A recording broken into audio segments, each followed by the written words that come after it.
Seja bem-vindo ao meu canal, eu sou Odete Costa, cientista social e antropóloga. Nesse canal nós falamos sobre ciências humanas e linguagens e as aulinhas, eu vou chamar de aula, porque isso é aula. As aulinhas terão uma duração de no máximo 10 minutos, com temas variados, vai estar separado numa playlist e eu espero que você goste, certinho? E já taca logo o dedo aí no like, se inscreve se não é inscrito e compartilhe, porque sociologia é vida, sociologia é muito bom, sociologia é pra vida, certinho? Seja bem-vindo ao meu canal. Então vamos começar a nossa aula de hoje com uma pergunta bem simples para vocês pensarem. O que significa ter direitos? E quem garante que esses direitos sejam respeitados? A maioria de nós diria que são leis, que é a Constituição. Mas a grande questão é que a ideia de que todos têm direito é uma conquista histórica e não algo que sempre existiu. Hoje vamos fazer uma viagem no tempo para entendermos como a nossa concepção de cidadania e direitos evoluiu, usando como base um texto super interessante sobre esse tema. Nossa jornada começa lá na antiguidade, há milhares de anos, porque há milhares de anos já existiam leis, o Código de Hammurabi na Babilônia e as leis de Clístenes em Atenas. São dois exemplos. Vamos relembrar um pouquinho o que é o Código de Hammurabi, porque às vezes você já esqueceu. Então, esse código foi um conjunto de leis criadas há alguns séculos antes de Cristo na Mesopotâmia. E esse código é famoso por ser um dos primeiros códigos legais de leis escritos da história e por basear-se na lei de Talião, onde a punição era proporcional ao crime. O código abrangia diversos aspectos da vida social, como casamento, escravidão, trabalho, comércio, e foi um marco importante na evolução do direito. Já as leis de Clístenes, promulgadas em Atenas, no final do século VI a.C., são consideradas um marco na história da democracia. Elas reorganizaram a estrutura política da cidade, enfraquecendo o poder da aristocracia e promovendo a participação mais ampla dos cidadãos na vida política. Foi um upgrade muito grande onde o povo tinha voz. Isso é ótimo. Então, voltando aqui, olha só a diferença dessas duas coisas que eu mostrei para vocês. O Código Hammurabi e as leis de Clístenes.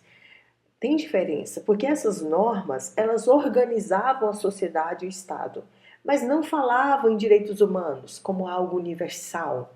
A ideia de que o indivíduo tem direitos só por existir, independente do que ele é, do que ele tem, ainda não estavam em jogo. O primeiro passo nessa direção aconteceu na Inglaterra, a partir do século XIII. Documentos como a Carta Magna e depois a Bill of Rights, que significa leis de direitos, surgiram para limitar o poder do rei. Era um avanço e tanto, mas é crucial notar que esses direitos eram para grupos específicos, como homens livres ou súditos do rei, e não para todo mundo, e não para toda a população. Então, o verdadeiro ponto de virada chega no século XVIII, com as grandes revoluções. Primeiro, a independência das colônias inglesas na América do Norte, a Declaração dos Direitos da Virgínia e a Constituição dos Estados Unidos garantiram liberdades importantes de culto, de imprensa e de reunião. Mas aqui vem uma contradição histórica que o nosso texto nos convida a refletir.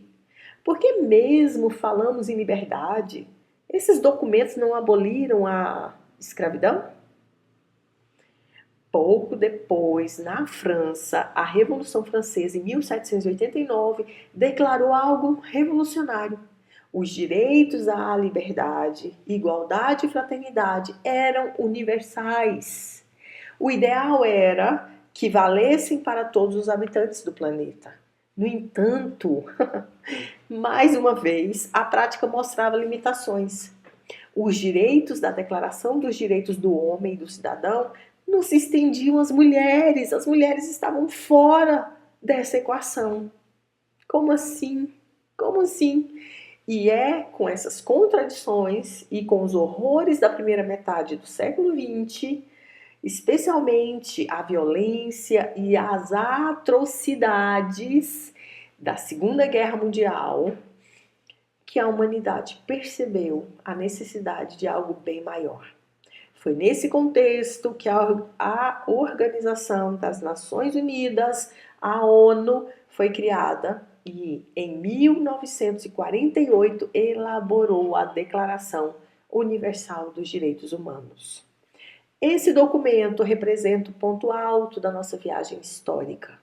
Pela primeira vez, o mundo se uniu para dizer que a liberdade e a igualdade de direitos pertence a todos os seres humanos, sem distinção, gênero, cor, origem ou qualquer outra coisa.